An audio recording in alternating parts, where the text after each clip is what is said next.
रणदीप सुरजेवाला जी,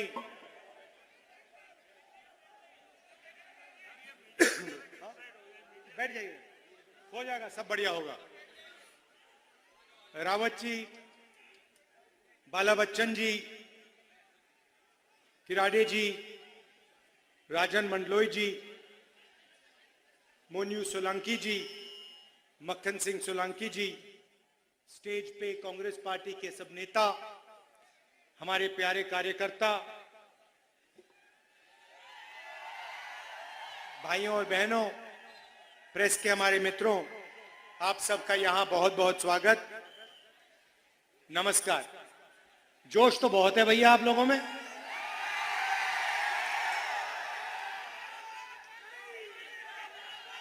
अच्छा, मैं एक बात समझना चाहता हूं। कन्याकुमारी से मैं कश्मीर चला और रास्ते पे हजारों लाखों युवाओं से मैंने बात की। रास्ते पे मुझे जब भी मैं किसी से पूछता था क्या कर रहे हो, मुझे जवाब मिलता था हम बेरोजगार हैं। तो मैं शुरुआत में ये समझना चाहता हूं, यहां पे जो युवा आए हैं, आप में से बेरोजगार कितने लोग हो? हाथ उठा के दिखाओ।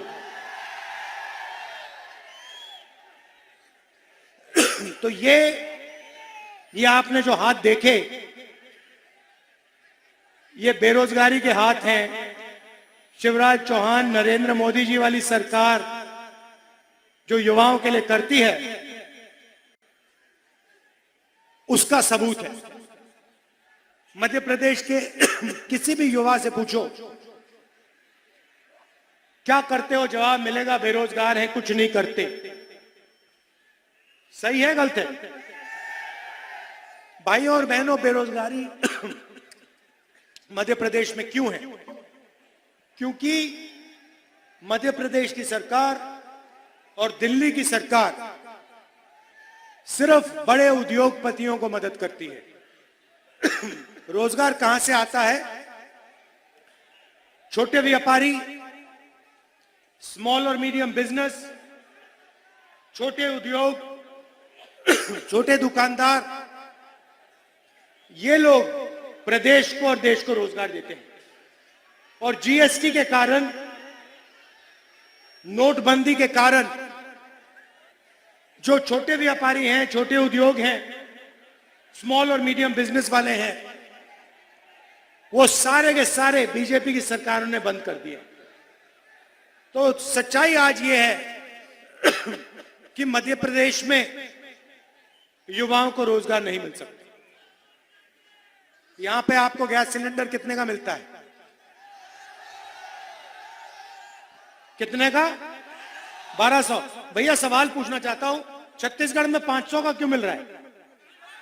अगर यहां पे 1200 का मिल रहा है, छत्तीसगढ़ में 500 का क्यों मिल रहा है? क्योंकि वहां कांग्रेस की सरकार है, यहां बीजेपी की सरकार है।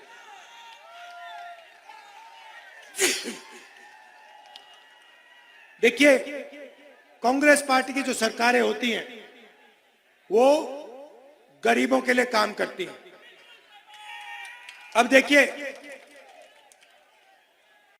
हमने यहां वायदा किया था कि किसानों का कर्जा माफ होगा।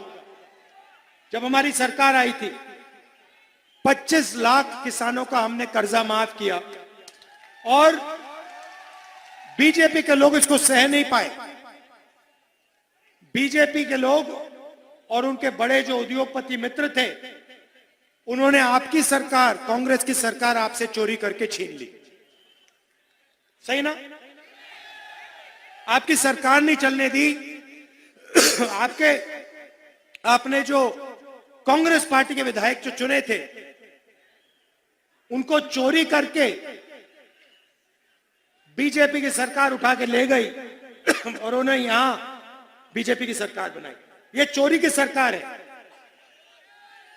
है ना?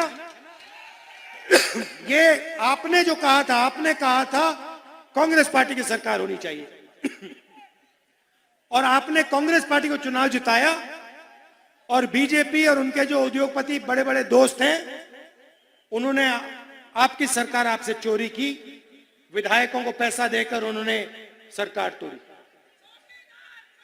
बस अब देखिए एक और, मैं थोड़ा पानी देना।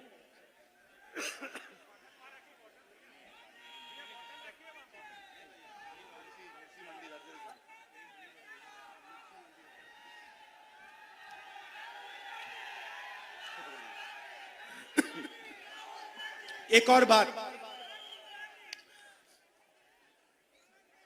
आदिवासियों को, यहां आदिवासी भाई बहन हैं, देखो कितने हैं।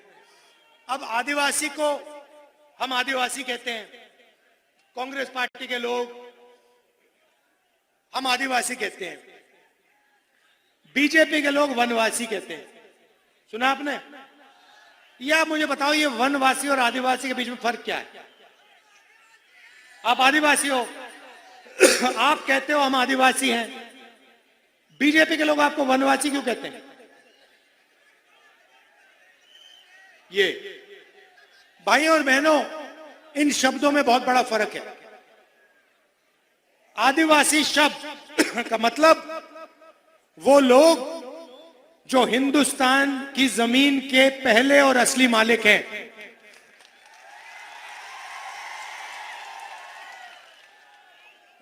हम आपको आदिवासी इसलिए कहलाते हैं क्योंकि हम जानते हैं कि सबसे पहले आप इस जमीन के मालिक थे और इस जमीन का हक, इस जमीन का अधिकार आपका है, आपका बनता है। और इसलिए हम पैसा कानून लाए, अधिकारी बिल लाए, आदिवासी बिल लाए, जमीन अधिकरण बिल लाए, और आपके जो ग्राम सभाएं हैं उनको हमने शक्ति दी, पावर दी। बीजेपी आपको वनवासी कहती है, इसके पीछे उनकी सोच है। वनवासी का मतलब वो लोग जो जंगल में रहते हैं। पता नहीं आपने देखा या नहीं, बीजेपी के एक नेता एक आदिवासी युवा पर पेशाब कर रहा था, वीडियो वायरल हुआ, आपने देखा? आपने बीजेपी के किसी नेता को किसी जानवर पर पेशाब करते हुए देखा है? नहीं देखा। जानवर पर पेशाब करते हुए नहीं देखा, मगर आदिवासी युवा पर पेशाब करते हुए देखा, और वीडियो वायरल करता है वो। इतने बेशर्म है। इनकी सोच उस वीडियो में है। वो आपको वनवासी इसलिए कहते हैं क्योंकि वो चाहते हैं कि आप जंगल में रहो, जानवर जैसे जंगल में रहो।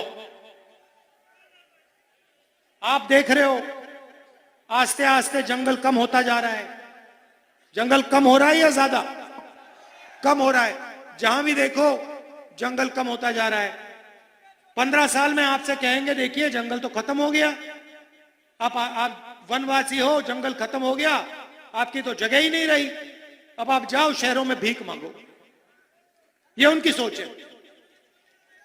और हम कहते हैं कि आदिवासियों का कोई भी बेटा हो, बेटी हो,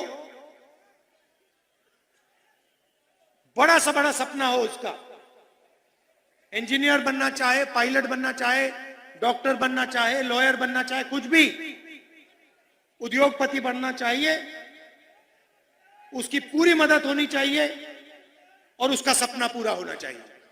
यह कांग्रेस पार्टी कहती है।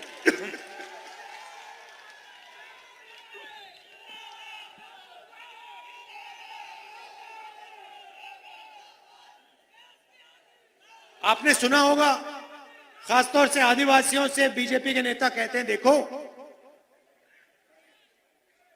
हिंदी पढ़ो, अंग्रेजी मत पढ़ना, अंग्रेजी नहीं पढ़नी चाहिए, हिंदुस्तान में अंग्रेजी नहीं फैलनी चाहिए। इसके पीछे इनकी सोच है। ये चाहते हैं कि इनके बेटे, इनकी बेटियां अंग्रेजी पढ़ें और आदिवासी जो हैं उनके बच्चे अंग्रेजी ना पढ़ें। अब मैं ये नहीं कह रहा हूं कि हिंदी मत पढ़ो, हिंदी पढ़नी है, मगर हिंदी के साथ अंग्रेजी भी जरूरी है। क्यों? क्योंकि अगर आपको मध्य प्रदेश में काम करना है, मध्य प्रदेश में बात करनी है किसी से, उत्तर प्रदेश में आप जाना चाहते हो, उत्तर प्रदेश में बात करनी है किसी से, तो हिंदी चलेगी। मगर अगर आप देश के बाहर जाना चाहते हो, अगर आप कॉल सेंटर में काम करना चाहते हो, अगर आप इंजीनियर बनना चाहते हो, अगर आप डॉक्टर बनना चाहते हो, अगर आप विदेश जाना चाहते हो, अंग्रेजी चलेगी। तो हम चाहते हैं आदिवासी बच्चे हिंदी पढ़े मगर अंग्रेजी भी पढ़े, कि जो सपना दूसरे लोग देखते हैं वो सपना आदिवासी भी देख पाए। अब देखिए, छत्तीसगढ़ में चुनाव हो रहा है। यहां पे भैया आपको कपास के लिए क्या रेट मिलता है? 5,000 काफी है?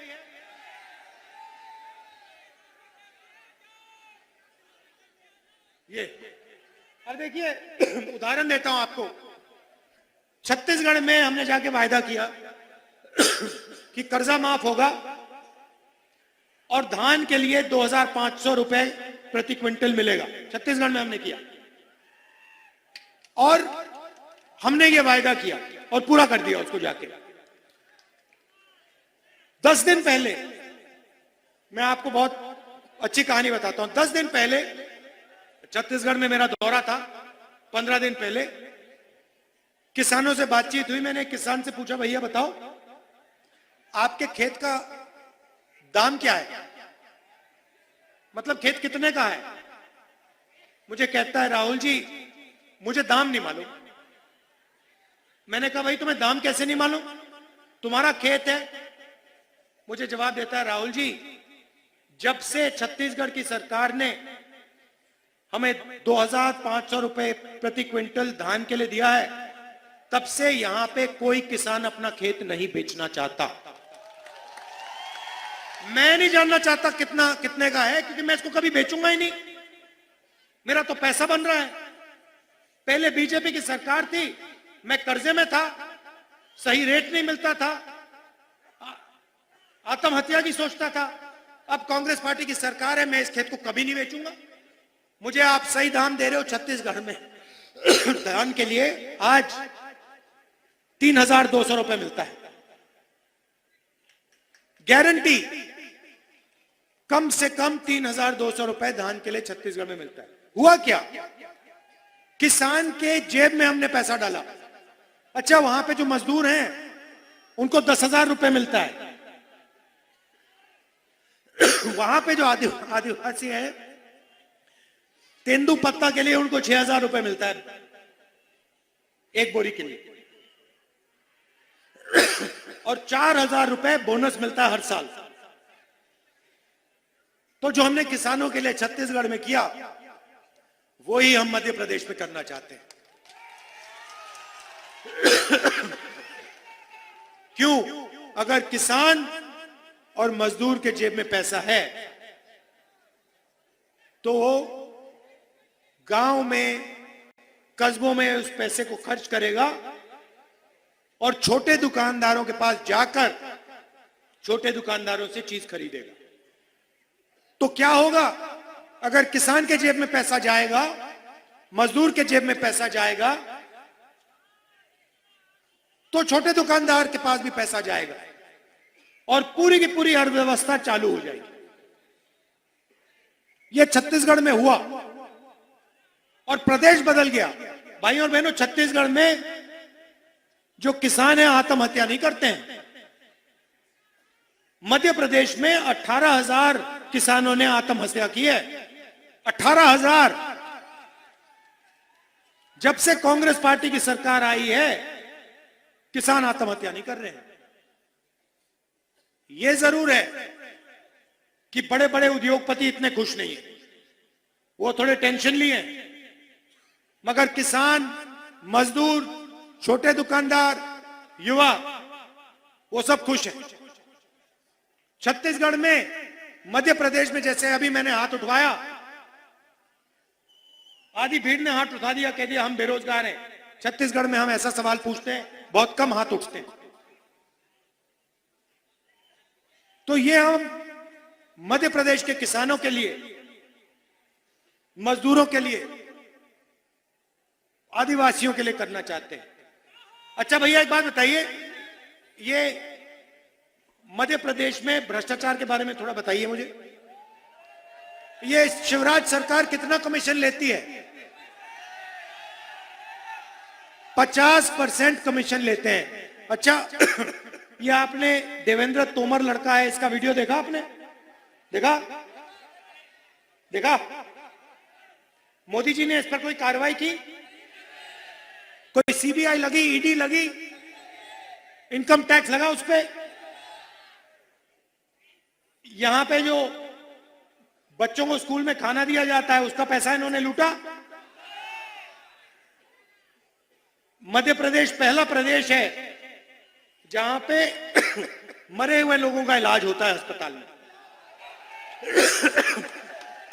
और सबसे बड़ा स्कैम, व्यापम स्कैम, जिसमें इन्होंने आपसे 1 करोड़ युवाओं को नुकसान पहुंचाया और 40 लोगों की मृत्यु हुई। पूरा शिक्षा का सिस्टम था, उसको रद्द कर दिया, उड़ा दिया इन लोगों ने। पटवारी एग्जाम स्कैंडल और एमबीबीएस सीट को बेचा इन लोगों ने। बेचा नहीं बेचा? तो सबसे भ्रष्ट सरकार मध्य प्रदेश की सरकार है। भाजपा सरकार मध्य प्रदेश की सरकार नंबर 1 भ्रष्टाचार में सबसे आगे, बेरोजगारी में सबसे आगे, महंगाई में सबसे आगे, भ्रष्टाचार में सबसे आगे। अच्छा, मोदी जी कहते हैं कि पिछड़ों की सरकार है। पिछड़ों की सरकार है। भाई और बहनों, अगर पिछड़ों की सरकार है तो नरेंद्र मोदी और शिवराज चौहान जाति जनगणना से इतना क्यों डरते हैं? जैसे ही मैं स्टेज से शब्द कहता हूं जाति जनगणना, ये कांपने लग जाते हैं। क्यों? क्योंकि वो आदिवासियों को, दलितों को, पिछड़ों को अपनी सच्ची आबादी नहीं बताना चाहते। भाई और बहनों, मध्य प्रदेश को 53 अफसर चलाते हैं। मेरे पास यहां पे आंकड़ा पड़ा हुआ है मेरे सामने, मैं बताता हूं आपको। 53 अफसर मध्य प्रदेश की सरकार को चलाते हैं। ठीक है, सरकार को एमएलए नहीं चलाते। हर बच्चा आईएएस की पढ़ाई क्यों करता है? क्योंकि वो जानता है सरकार को आईएएस के लोग चलाते हैं, आईपीएस के लोग चलाते हैं। तो 53 लोग मध्य प्रदेश की सरकार को चलाते हैं। ये जो अफसर हैं, मध्य प्रदेश का पूरा पैसा है, जो बजट का पैसा है, इसको बांटते हैं। शिक्षा में कितना पैसा जाता है, आदिवासियों को कितना पैसा मिलता है, स्वास्थ्य में कितना पैसा जाता है, ये सारे के सारे निर्णय ये 53 अफसर लेते हैं। ठीक है, अब मैं आपसे सवाल पूछता हूं, 53 अफसर में से ओबीसी अफसर कितने? 53 में से भाई और बहनों एक ओबीसी अफसर है, एक।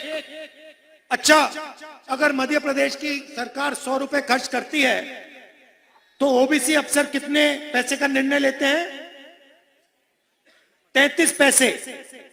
मतलब अगर मध्य प्रदेश की सरकार का बजट 100 रुपए होता तो ओबीसी अफसर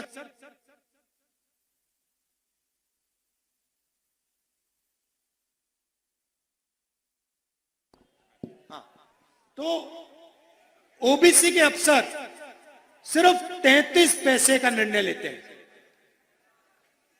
मतलब ओबीसी की मध्य प्रदेश की सरकार में कोई भागीदारी नहीं है, कोई भागीदारी नहीं है। चलिए आदिवासियों की बात करते हैं। 53 अफसर में से आदिवासी अफसर कितने? शाबाश, 2 अफसर आदिवासी हैं। अच्छा, आदिवासी अफसर जो हैं वो बजट का कितने निर्णय लेते हैं?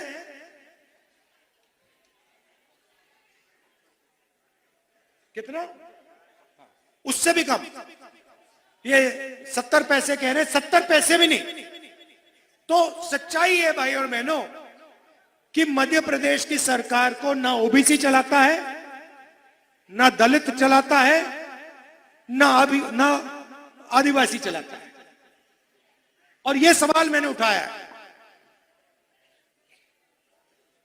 मैं चाहता हूं कि जाति जनगणना हो जाए और पूरे देश को पता लग जाए इस देश में कितने दलित हैं, कितने आदिवासी हैं, कितने ओबीसी हैं।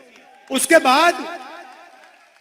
बाद दलितों को, आदिवासियों को और पिछड़ों को सही भागीदारी मिलनी चाहिए। जितनी आबादी उतनी भागीदारी। आज मानना चाहते और आप नहीं। और ये जिस दिन जाति जनगणना हो गया और आंकड़े आ गए, उस दिन पिछड़ों, दलितों और आदिवासियों की नई तरीके से कहानी लिखी जाएगी हिंदुस्तान में। और जो आपका हक है वो आपको मिलेगा। बीजेपी में और मुझ में एक फर्क है, सबसे बड़ा इस चुनाव में सबसे बड़ा फर्क, वो नफरत फैलाते हैं। जहां भी जाते हैं एक जात को दूसरी जात से, एक धर्म को दूसरे धर्म से लड़ा देते हैं। मैं कहता हूं नफरत के बाजार में मोहब्बत की दुकान खोलनी है। अब भैया, अगर आदिवासियों को की भागीदारी नहीं होगी, अगर सरकार चलाने में पिछड़ों की आवाज नहीं होगी, दलितों की आवाज नहीं होगी, तो मोहब्बत की दुकान कैसे खुलेगी? कैसे खुलेगी? अगर आप लोग सरकार में शामिल ही नहीं हो, आपकी 50% आबादी आप शामिल ही नहीं हो, तो मोहब्बत की दुकान कहां से खुलेगी? खुल ही नहीं सकती। क्योंकि मोहब्बत की दुकान की नींव न्याय है। न्याय होना चाहिए, पिछड़ों को न्याय मिलना चाहिए, आदिवासियों को, दलितों को, जनरल को, सबको न्याय मिलना चाहिए। और आज अन्याय का हिंदुस्तान है। यहां पे 53 अफसर हैं, एक ओबीसी का है। 100 रुपए खर्च होते हैं, 33 पैसे ओबीसी अफसर खर्च करता है। इसीलिए मैं कहता हूं मोहब्बत की दुकान खोलनी है और सब वर्ग को न्याय मिलना चाहिए। हर वर्ग को न्याय मिलना चाहिए, कोई पीछे ना रहे। सारे के सारों को एक साथ मिलकर हिंदुस्तान को चलाना चाहिए। फायदा सबको होना चाहिए, 2-3 चुने हुए लोगों को नहीं। अदानी जी हिंदुस्तान के एयरपोर्ट ले गए, पोर्ट्स ले गए, हर बिजनेस में उनका हाथ है। हर व्यापार में आपको अदानी जी दिखेंगे। मगर अगर यहां एक युवा है जो कोई सपना देख रहा है, आपका नाम क्या है? हाँ, आप नहीं, जो लाल शर्ट वाले, हाँ, गुलाबी शर्ट वाले आप, हाँ हाँ भाई आप, हाँ हाँ, श्रीमान, दीवान। मगर अगर दीवान छोटा बिजनेस खोलना चाहे, अदानी जी के बेटे के लिए बैंक के सारे दरवाजे खुल जाएंगे। लाखों करोड़ रुपए, 14 लाख करोड़ हिंदुस्तान के 3, 4, 5 सबसे बड़े उद्योगपतियों का नरेंद्र मोदी जी ने माफ किया। भैया, आपका कितना कर्जा माफ किया? दीवान जी, नरेंद्र मोदी ने आपका कितना कर्जा माफ किया? 1 रुपया नहीं किया। आप अगर बैंक के पास जाओगे, कहोगे भैया मैं बिजनेस चालू करना चाहता हूं, आपको कहेंगे भैया आप अदानी के बेटे नहीं हो, परे हो जाओ, आपको 1 पैसा नहीं मिलेगा। यह हिंदुस्तान की सच्चाई है।